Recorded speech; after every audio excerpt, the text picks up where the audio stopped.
사우디아라비아의 왕세자 모하메드 빈 살만. 그가 최근 한 발언이 세계 경제계를 뒤흔들고 있습니다. 그 발언의 핵심은 이렇습니다. 한국 없이는 미국도 버티지 못한다. 이 말은 단순한 과장이 아닙니다.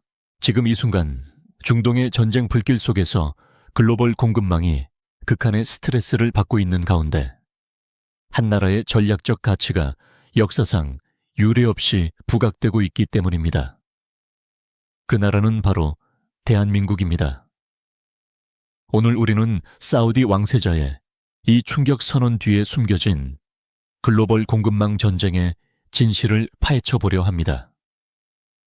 이 이야기는 단순한 경제 논리를 넘어 세계 질서의 판을 바꿀 수 있는 지정학적 대변국의 서막일지도 모릅니다. 지금 세계는 두 개의 거대한 위기에 직면해 있습니다. 하나는 중동, 정확히는 이란과의 전쟁으로 인한 에너지 대란입니다. 홍해와 페르시아만은 해상 무역의 대동맥이자 세계 석유 공급의 심장부입니다. 그런데 이 심장부가 지금 막히고 있습니다. 이란의 공격으로 세계 석유 수송의 20% 이상이 차단된 상태죠. 사우디아라비아의 고위 관계자들은 이 전쟁이 4월 말까지 지속될 경우 석유 가격이 배럴당 $180를 넘어설 수 있다고 내다보고 있습니다. 이는 2008년 금융위기 직전의 기록을 뛰어넘는 수치입니다. 그런데 여기서 우리가 주목해야 할 점은 사우디의 반응입니다. 그들은 단순히 가격 상승을 기뻐하지 않습니다. 오히려 두려워합니다. 왜일까요? 배럴당 $180의 고유가는 단기적으로는 사우디의 수입을 불려줄 테지만 장기적으로는 세계 경제를 침체로 몰아넣을 수요 파괴를 일으킬 것이기 때문입니다. 소비자들은 운전을 줄이고 산업은 위축되며 전 세계가 불황에 빠질 것입니다. 그렇게 되면 석유에 대한 장기 수요 자체가 무너질 수 있고 사우디는 전쟁으로 이득을 보는 전쟁 폭리 취득자로 낙인 찍힐 위험도 있습니다. 그래서 사우디는 지금 필사적으로 대체 수송로를 가동하고 있습니다. 페르시아만에서 홍해까지 이어지는 이스트 웨스트 파이프라인을 최대 용량인 하루 500만 배럴까지 끌어올려 호르무즈 해협에 의존하지 않고도 수출을 지속하려는 거죠. 하지만 파이프라인은 해상 수송에 완벽한 대체제가 될 수 없습니다. 이 모든 불안정성은 세계 경제의 근간을 흔들고 있습니다. 그런데 이 에너지 위기와 동시에 또 하나의 거대한 전쟁이 치열하게 벌어지고 있습니다. 바로 첨단 기술, 그 중에서도 반도체와 인공지능을 둘러싼 패권 전쟁입니다. 그리고 이 전쟁의 한가운데에 한국이 있습니다. 지난주 삼성전자는 한 해 투자 계획을 발표했습니다. 그 규모는 무려 110조 원, 우리 돈으로 약 73조 원이 넘습니다. 이 엄청난 자금은 인공지능 시대를 주도할 반도체 시설과 연구 개발에 집중될 것입니다. 삼성은 세계 최대 메모리 반도체 생산자로서 엔비디아의 AI 칩을 위한 첨단 고대역폭 메모리를 공급하는 핵심 플레이어입니다. 이 투자는 단순한 사업 확장이 아닙니다. 미국과 중국 사이의 기술 패권 전쟁에서 한국이 가진 필수 불가결한 지위를 확인시켜주는 사건입니다. 미국은 첨단 AI 칩과 반도체 장비의 수출을 통제하며 중국을 압박하고 있습니다. 그런데 그 미국의 AI 산업을 지탱하는 핵심 부품의 상당량이 한국에서 나옵니다. 삼성과 SK 하이닉스 없이는 엔비디아의 최첨단 GPU도 테슬라의 자율주행 컴퓨터도 완성될 수 없죠. 이제 그림이 보이시나요? 한쪽에서는 에너지라는 세계 경제의 혈액이 위협받고 다른 한쪽에서는 디지털 문명의 두뇌인 반도체 공급망이 긴장 상태에 있습니다. 그리고 이 두 개의 거대한 위기 모두에서 한국은 절대적인 핵심 고리로 자리 잡고 있습니다. 이제 사우디 왕세자의 발언으로 돌아가 보겠습니다. 한국 없이는 미국도 버티지 못한다. 이 말은 왜 나왔을까요?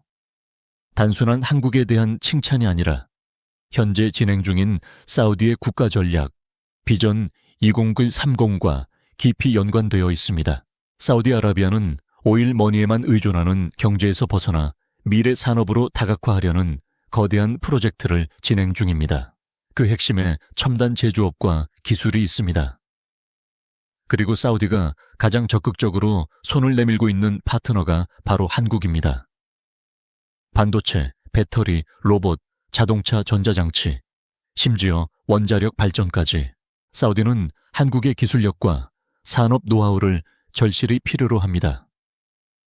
최근 사우디 국영 광산 기업 마덴의 동향을 보면 더욱 분명해집니다.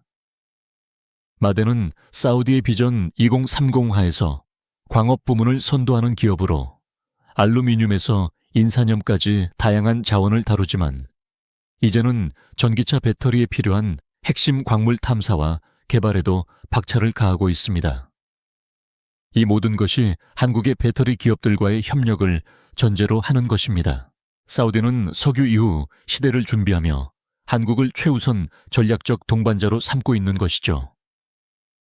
그런데 여기서 왕세자의 발언에 담긴 더 깊은 의미가 있습니다. 그것은 미국을 언급했다는 점입니다. 이는 사우디의 외교적 계산이 반영된 결과일 수 있습니다. 사우디는 역사적으로 미국의 가장 확고한 중동 동맹국 중 하나였습니다. 하지만 최근 이란과의 갈등 속에서 미국의 개입 수위와 지속 가능성에 대한 의문이 제기되고 있습니다. 사우디는 미국의 힘만으로는 이 지역의 불안정성을 해결하기에 역부족일 수 있다고 판단하고 있을지도 모릅니다. 따라서 사우디는 자신들의 미래를 보장하기 위해 다각화된 동맹 네트워크를 구축해야 합니다. 그 네트워크의 중심에 한국이 있습니다. 한국은 미국의 핵심 동맹국이면서도 중국과의 경제적 관계도 유지하는 균형 감각 있는 강국입니다. 또한 한국의 기술력은 미국의 군사력과 함께 사우디의 안보와 경제 발전을 동시에 뒷받침할 수 있는 유일한 조합입니다. 왕세자의 발언은 이렇게 해석할 수 있습니다. 미국, 우리의 오랜 동맹이여. 하지만 지금 세계는 변했다. 너의 힘만으로는 부족하다.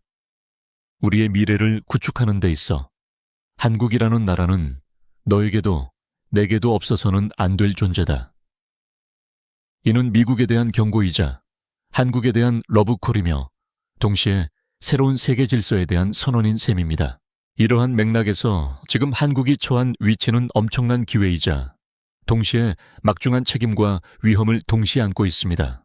글로벌 공급망 전쟁의 한가운데 서 있다는 것은 그 자체로 부담스러운 일입니다.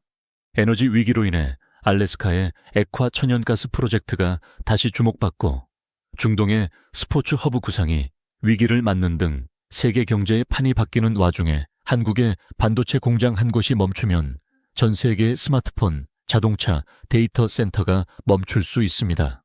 이는 우리에게 경제적 수익 이상의 것을 요구합니다. 바로 지정학적 선택의 압박입니다. 미국과 중국 사이에서 중동의 복잡한 갈등 속에서 한국이 어떻게 균형을 잡을 것인가 하는 난제가 항상 도사리고 있습니다. 사우디의 접근은 이러한 선택의 폭을 넓혀주는 동시에 그 난이도를 한층 높이고 있습니다. 한국이 사우디와의 협력을 깊이 있게 진행한다면 이는 단순한 경제 협력을 넘어 미국의 중동 전략에 영향을 미칠 수 있는 정치적 행보가 될 수 있습니다. 반대로 한국이 주저한다면 사우디는 다른 파트너를 찾을 것이고 한국은 미래 에너지 안보와 기술 시장에서 중요한 발판을 잃을 수도 있습니다. 그렇다면 우리는 이 사우디 왕세자의 메시지를 어떻게 받아들여야 할까요? 이는 한국 경제의 위상이 얼마나 높아졌는지를 보여주는 자축의 순간만은 결코 아닙니다. 이는 세계가 한국을 바라보는 시선이 유용한 공급자에서 운명을 좌우할 필수 파트너로 변모하고 있음을 의미합니다. 과거 우리는 중동에서 건설 노동자와 엔지니어로 혹은 자동차와 가전제품을 수출하는 공급자로 자리매김했습니다. 하지만 지금의 한국은 달라졌습니다. 우리는 세계가 움직이는 데 필요한 가장 정교한 두뇌를 만들고 그 두뇌가 움직이는 데 필요한 에너지 생태계를 구축하는 데 협력할 수 있는 유일무이한 국가입니다. 사우디는 그 점을 정확히 꿰뚫어 보고 있는 것이죠. 이제 한국의 역할은 수동적인 공급자가 아닌 적극적으로 규칙을 만들고 안정을 보장하는 시스템의 수호자 수준으로 격상되었습니다. 결국 사우디 왕세자의 충격 선언은 우리에게 이렇게 말하고 있는 것 같습니다. 지금의 세계는 더 이상 단일 패권 국가가 모든 것을 통제하던 시대가 아니라고. 에너지, 반도체, 안보, 기술이 모두 얽히고 설킨 복잡한 그물망 속에서 몇 개의 핵심 국가가 시스템 전체의 안정성을 지탱합니다. 그리고 한국은 그 핵심 국가 중 하나로 급부상했습니다. 미국의 군사력, 사우디의 에너지, 한국의 기술. 이 세 가지가 결합되어야만 오늘날의 위기를 넘어설 수 있는 토대가 마련됩니다. 왕세자의 발언은 이 새로운 현실을 직시하라는 호출이었습니다. 우리는 이 호출에 단순히 흥분하거나 두려워하기보다 그 의미를 냉철하게 분석하고 국가적 역량을 집중시켜야 할 때입니다. 글로벌 공급망 전쟁의 진정한 승자는 가장 탄력적이고 신뢰할 수 있으며 필수 불가결한 가치를 제공하는 자일 것입니다. 한국은 이미 그 자리에 서 있습니다. 이제 우리가 해야 할 일은 그 위치를 어떻게 지켜내고 인류의 다음번 영광과 위기를 함께 이끌어 나갈 것인가를 고민하는 일입니다. 이는 한 나라의 운명을 넘어 문명의 다음 장을 여는 열쇠가 될 수도 있는 중차대한 과제입니다. 그러나 이 모든 기회와 책임의 중심에는 냉검한 현실이 도사리고 있습니다.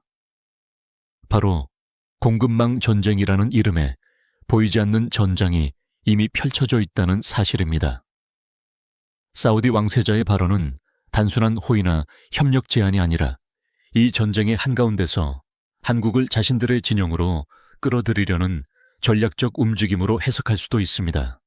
공급망 전쟁은 총성 없는 전쟁입니다. 하지만 그 여파는 어떤 실제 전쟁보다도 깊고 광범위할 수 있습니다. 반도체 한 점, 배터리 한 셀, 히토류 한 그램을 두고 벌어지는 국가 간의 치열한 쟁탈전이 이미 현재 진행형입니다. 이 전쟁의 가장 첨예한 전선은 바로 반도체입니다. 한국은 세계 최고 수준의 메모리 반도체와 파운드리 기술을 보유하고 있습니다. 문제는 이 반도체를 만드는 데 필요한 극자외선 노광 장비 같은 최첨단 장비와 각종 특수가스, 화학물질의 공급망이 놀랍도록 취약하고 좁다는 점입니다. 이 공급망의 상당 부분은 특정 국가들에 집중되어 있습니다.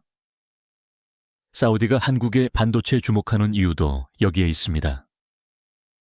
단순히 반도체 칩을 사는 것을 넘어 미래에는 반도체 생산의 핵심 요소인 청정 에너지와 안정적인 물 공급, 그리고 거대한 투자 자본을 사우디가 제공하면서 한국의 반도체 생태계 자체를 중동 지역에 일부 분산시키려는 야심찬 구상이 깔려 있을 수 있습니다. 이것이 바로 공급망의 재배치 혹은 답연화 전쟁입니다. 한국 입장에서 이것은 양날의 검입니다. 한편으로는 해외 생산 거점을 확보하여 특정 지역에 집중된 리스크를 분산시키는 긍정적 효과를 기대할 수 있습니다. 반도체 공장은 막대한 전력과 물을 소비합니다. 사우디가 추진 중인 신재생 에너지 메가 프로젝트와 담수화 기술은 이러한 수요를 충족시키는데 이상적인 조건을 제공할 수 있습니다. 하지만 다른 한편으로 이는 한국의 국부이자 국가안보의 핵심 기술인 반도체 생산의 기반이 해외로 이전될 수 있다는 위험성을 내포합니다. 기술 유출의 문제는 물론이고 만약 현지 정세가 불안정해지거나 사우디의 정책이 급변한다면 그곳에 세워진 반도체 생태계 전체가 위협받을 수 있습니다. 이는 단순한 공장 하나의 문제가 아닙니다. 그 공장을 지원하는 수백 개의 협력업체, 수천 명의 전문 인력, 그리고 수십 년에 걸쳐 쌓아온 노하우의 집합체가 위험에 빠질 수 있다는 의미입니다. 사우디의 접근은 반도체만이 아닙니다. 한국이 또 다른 강점을 가진 분야인 전기차 배터지와 수소 에너지에도 막대한 관심을 보이고 있습니다. 사우디는 석유 이후 시대를 대비하여 수소 경제의 리더가 되겠다는 비전을 공언한 바 있습니다. 그리고 한국은 세계적인 배터지 제조사들과 수소 연료전지 기술을 보유하고 있습니다. 여기서 흥미로운 시너지가 발생합니다. 사우디는 막대한 자본과 값싼 재생에너지로 그린 수소를 대량 생산할 수 있습니다. 한국은 그 수소를 효율적으로 저장, 수송, 활용하는 기술을 가지고 있습니다. 마치 사우디가 원유를 생산하면 한국이 정유 공장에서 가솔린과 디젤로 정제해왔던 과거의 관계가 미래에는 그린 수소와 수소 활용 기술로 재편될 수 있는 것입니다. 이 협력 관계가 성공한다면 한국은 단순한 기술 수출자가 아닌 미래 세계 에너지 공급망의 핵심 설계자 중 한 명으로 부상할 수 있습니다. 하지만 이 길 역시 험난합니다. 수소 경제는 아직 상용화의 초기 단계이며 기술적 표준과 시장을 선점하기 위한 국가 간의 경쟁이 치열합니다. 유럽, 일본, 미국, 중국 모두 수소 분야에서 막대한 투자를 하고 있고 자신들의 기술 표준을 세계 시장에 밀어붙이려고 합니다. 한국이 사우디와의 협력에만 지나치게 의존하다가는 다른 주요 시장에서 소외될 위험도 있습니다. 또한 사우디가 원하는 것은 단순한 기술 이전이 아닐 수 있습니다. 그들은 점차 기술의 소비자에서 생산자로, 나아가 표준 설정자로 지위를 격상시키려 할 것입니다. 한국의 입장에서는 가치 있는 파트너이지만 장기적으로는 잠재적인 경쟁자로 성장할 수도 있는 상대와 손을 잡는 셈입니다. 이러한 관계에서 어떻게 핵심 기술을 보호하면서도 협력의 과실을 나눌 것인가는 고도의 외교적, 경제적 판단이 요구되는 부분입니다. 이 모든 복잡한 계산 속에서 우리가 간과해서는 안 되는 것이 있습니다. 바로 미국의 반응입니다. 사우디 왕세자가 한국 없이는 미국도 버티지 못한다고 말했지만 현실에서 미국은 여전히 세계 최강의 군사력과 금융력을 가진 초강대국입니다. 그리고 미국은 자신의 핵심 동맹국인 한국이 중동, 특히 사우디와의 관계를 어떻게 관리할지 주목하고 있습니다. 미국의 시각에서 사우디는 변덕스러우면서도 전략적으로 중요한 동맹국입니다. 미국은 사우디와의 관계에서 한국이 지나치게 독자적인 행보를 보이거나 미국의 이익과 상충되는 협력을 진행할 것을 우려할 수 있습니다. 특히 미중 경쟁이 격화되는 상황에서 한국의 기술이 중국을 경유하지 않고도 안정적으로 공급될 수 있는 새로운 경로를 사우디가 제공한다면 미국은 이를 환영할 수도 있습니다. 하지만 그 과정에서 한국이 사우디에 대해 지나친 의존성을 보이거나 군사기술 등 민감한 분야의 협력으로까지 나아간다면 미국의 강력한 제동이 걸릴 가능성도 배제할 수 없습니다. 따라서 한국에게 요구되는 것은 균형 감각의 극대화입니다. 미국의 신뢰를 저버리지 않으면서 사우디가 제시하는 미래지향적인 협력의 문을 활짝 열어야 합니다. 동시에 중국과의 경제적 관계라는 또 다른 중차대한 축도 유지해야 합니다. 이는 마치 세계의 강대국이 그린 삼각형의 정점 위에서 줄타기를 하는 것과 같습니다. 한쪽으로 너무 기울면 균형을 잃고 추락할 수 있습니다. 성공의 열쇠는 가치의 창출에 있습니다. 한국이 단순히 미국과 사우디 사이에서 이익을 나누어 가져가는 중개자가 아니라 미국과 사우디 각각이 단독으로는 달성하기 어려운 가치를 한국과의 협력을 통해 창출할 수 있도록 해야 합니다. 예를 들어 한국의 배터지 기술과 사우디의 청정 에너지, 미국의 첨단 소프트웨어 및 인프라가 결합되어 세계적인 에너지 솔루션을 만든다면 이는 3자 모두에게 승리가 되는 상황을 만들 수 있습니다. 지금 우리가 목격하고 있는 것은 단순한 경제협력의 확대가 아닙니다. 이는 국가 생존과 번영의 방정식이 근본적으로 바뀌고 있음을 보여주는 징후입니다. 과거에는 영토, 인구, 자원이 국가 권력의 핵심 요소였습니다. 하지만 디지털 시대에 들어서면서 기술, 데이터, 공급망 네트워크가 새로운 권력의 원천으로 부상했습니다. 한국은 반도체, 배터지, 디스플레이 같은 하드웨어 분야에서 세계적 우위를 점하고 있습니다. 사우디는 에너지와 자본이라는 전통적인 강점을 미디지털 미래로 연결하는 데 성공하고 있습니다. 이 두 강국의 만남은 단순한 거래를 넘어 새로운 시대의 권력 지도를 함께 그려나가는 동반자 관계로 진화하고 있습니다. 사우디 왕세자의 발언은 이러한 변화의 시작을 알리는 신호탄이었습니다. 우리는 이제 단순히 세계의 변화를 관망하는 것이 아니라 그 변화의 중심에서 우리의 역할과 책임을 새롭게 정의해야 할 때입니다. 역사는 다시 한번 한국에게 선택의 기로를 내밀고 있습니다. 그 기로에서 우리가 내딛는 한 걸음 한 걸음이 우리의 미래를 넘어 세계의 다음 장을 결정할 것입니다. 그런데 여기서 우리는 한 가지 근본적인 질문을 던져야 합니다. 사우디아라비아의 이 같은 거대한 전환이, 그리고 한국에 대한 이 같은 강력한 어필이 정말 순수한 경제적 계산에서 비롯된 것일까요? 표면 아래에는 더 차가운 현실 정치, 즉 공급망 전쟁의 진짜 얼굴이 숨어 있습니다. 사우디 왕세자 무함마드 빈 살만의 발언은 단순한 칭찬이 아니라 세계가 직면한 첨예한 지정학적 갈등, 그 중에서도 미중 패권 경쟁의 한가운데에서 한국이 차지하는 절대적인 가치에 대한 인정이자 동시에 선택의 압박입니다. 미국도 버티지 못한다는 말은 미국 중심의 기존 공급망이 얼마나 취약해졌는지를 은유한 것이죠. 과거 몇 년간 우리는 팬데믹, 러시아 우크라이나 전쟁, 그리고 최근의 이란 전쟁을 통해 글로벌 공급망이 얼마나 쉽게 마비될 수 있는지 뼈저리게 경험했습니다. 특히 이란 전쟁으로 인한 호르무즈 해협의 폐쇄는 전 세계 석유 공급의 20% 이상을 책임지는 해상 운송로가 순식간에 끊어질 수 있다는 공포를 현실로 보여주었습니다. 사우디가 급히 석유 수송을 해상 탱커에서 동서 파이프라인으로 전환하여 수출량의 70%를 간신히 유지하고 있는 지금, 그들은 더 이상 해상 루트에 의존하는 단일화된 공급망이 미래의 보장이 될 수 없다는 사실을 절감하고 있습니다. 이것이 바로 사우디가 한국을 필요로 하는 핵심 이유입니다. 한국은 단순한 기술 공급자가 아니라 공급망 다각화와 탈중국화라는 초미의 과제를 해결할 수 있는 열쇠를 쥔 국가입니다. 미국은 중국의 부상을 견제하기 위해 공급망을 우방국으로 재편성하는 데 혈안이 되어 있습니다.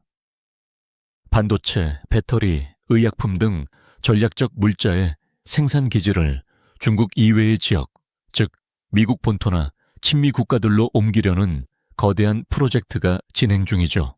그러나 문제는 미국 단독으로 혹은 기존의 서방 동맹국들만으로는 이 거대한 공급망 이전을 완성하기에 역량이 부족하다는 점입니다.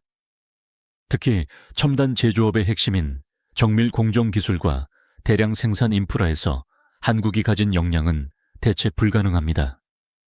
사우디는 이 틈새를 정확히 파고들고 있습니다. 그들은 말합니다. 미국이 원하는 공급망 재편을 위해 한국이 필요하다. 그런데 한국의 생산 기지는 여전히 중국에 대한 의존도가 높고 지리적 리스크에서 자유롭지 못하다. 우리 사우디가 해답을 제시하겠다. 우리 땅에 한국의 첨단 공장을 지으라. 우리가 막대한 자본과 청정 에너지, 그리고 중국과 미국 어느 쪽에도 치우치지 않은 전략적 위치를 제공하겠다. 이것이 바로 왕세자 발언의 숨은 본질입니다. 한국을 자신들의 거대한 경제, 다각화 프로젝트인 비전 2030의 핵심 동반자로 끌어들임으로써 사우디는 단순한 원유 수출국에서 미래 글로벌 공급망의 핵심 허브로 도약하려는 것입니다. 최근 사우디의 행보는 이를 여실히 증명합니다. 사우디 국부펀드 PIF는 게임 산업에만 수십억 달러를 투자해 엔터테인먼트 분야의 강자로 급부상했고, 광물 공기업 마덴을 통해 전기차 배터리 소재 시장을 공략하고 있습니다. 또한 덴마크 기업 또한 덴마크의 해상풍력 기업과 손잡아 청정 에너지 생산에도 박차를 가하고 있습니다. 이 모든 투자와 협력의 중심에는 NOW라는 이름의 미래도시 건설 프로젝트가 있습니다. 사우디는 이곳에 한국의 삼성전자, 현대자동차, 포스코 등 초대형 기업들을 유치하여 반도체, 전기차, 스마트 인프라의 글로벌 생산 거점을 만들고자 합니다. 한국 없이는 이 같은 야심찬 청사진을 실현할 수 없다는 것이 사우디의 판단입니다.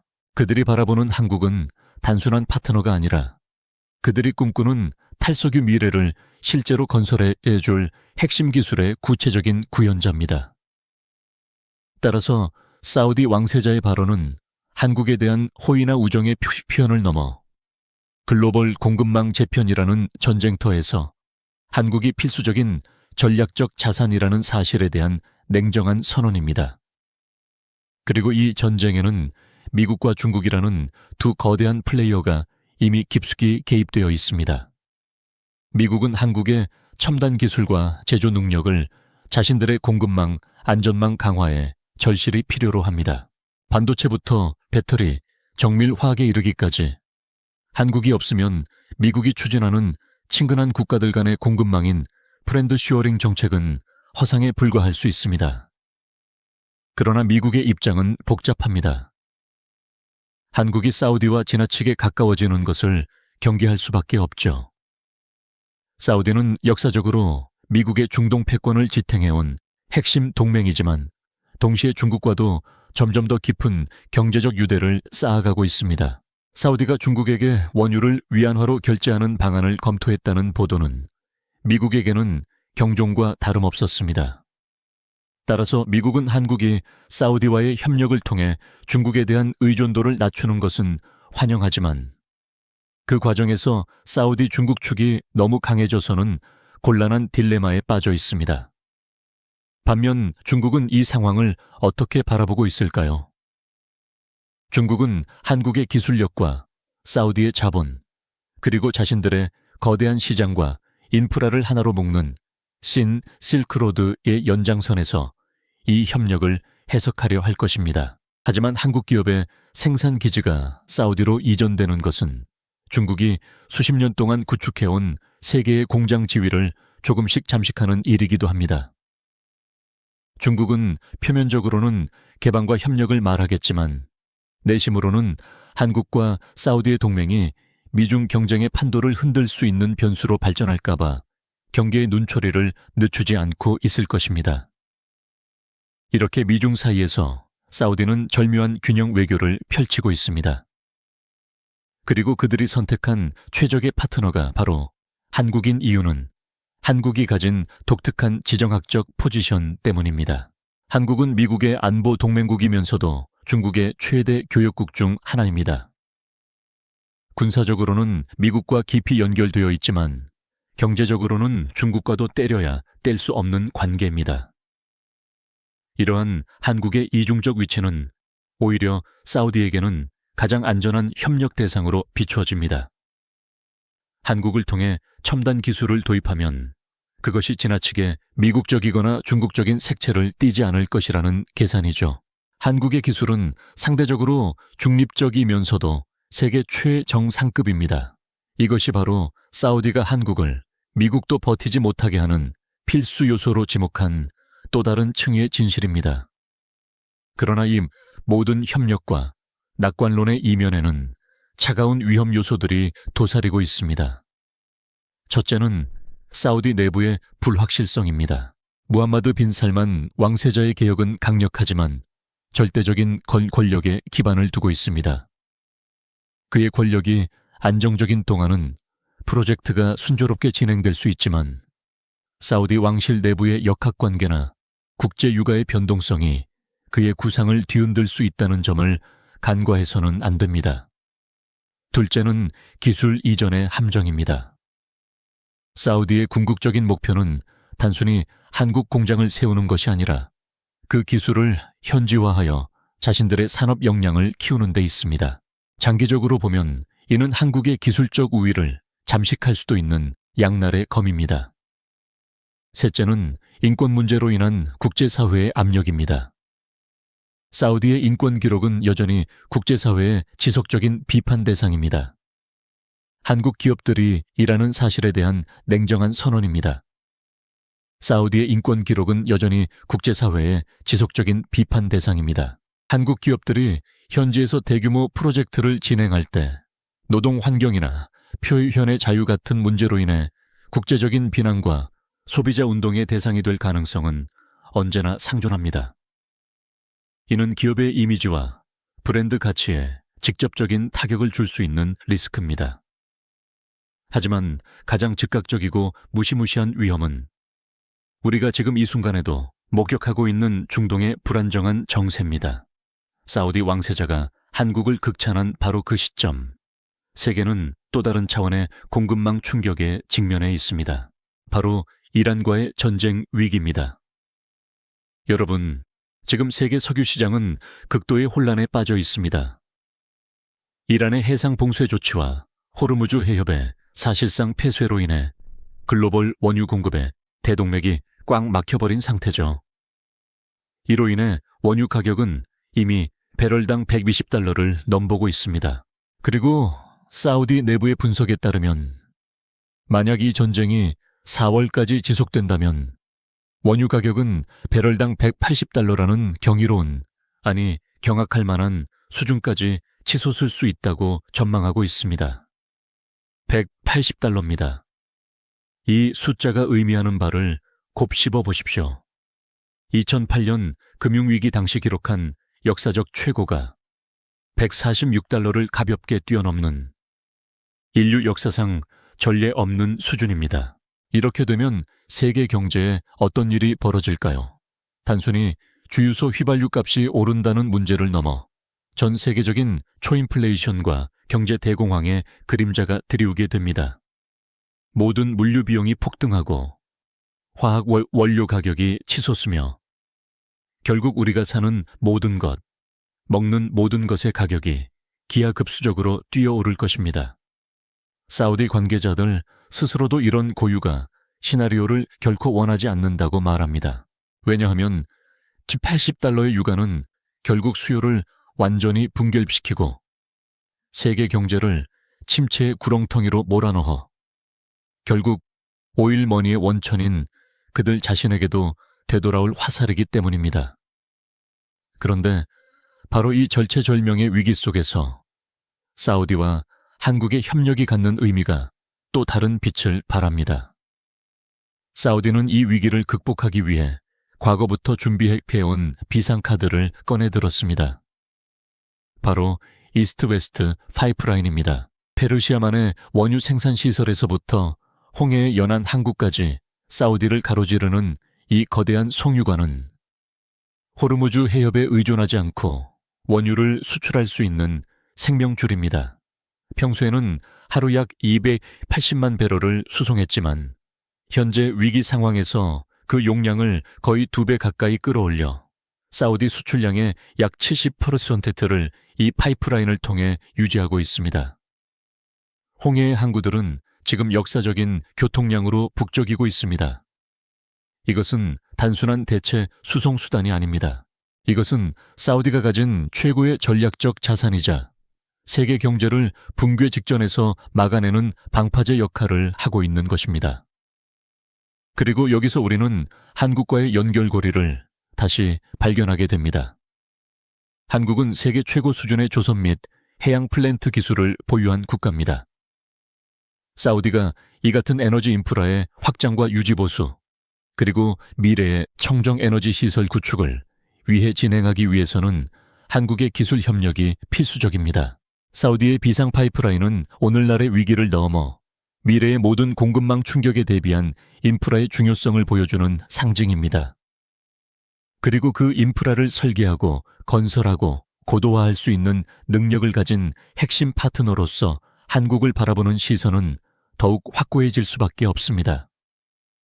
결국 사우디 왕세자의 발언은 단순한 칭찬이 아닙니다. 이는 글로벌 공급망 전쟁이라는 현실에서 한국이 차지하는 절대적인 가치에 대한 전략적 인정입니다.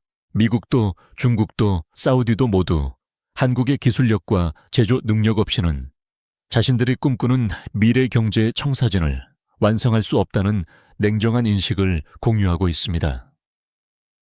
우리는 지금 단순한 무역을 넘어 국가의 생존과 번영을 좌우하는 핵심 기술과 인프라를 확보하는 전쟁의 한가운데 서 있습니다. 그리고 이 전쟁에서 한국은 더 이상 추종자가 아닌 게임의 룰을 바꿀 수 있는 주요 플레이어로 부상하고 있습니다. 그러나 이 모든 이야기에는 한 가지 중요한 질문이 남아 있습니다.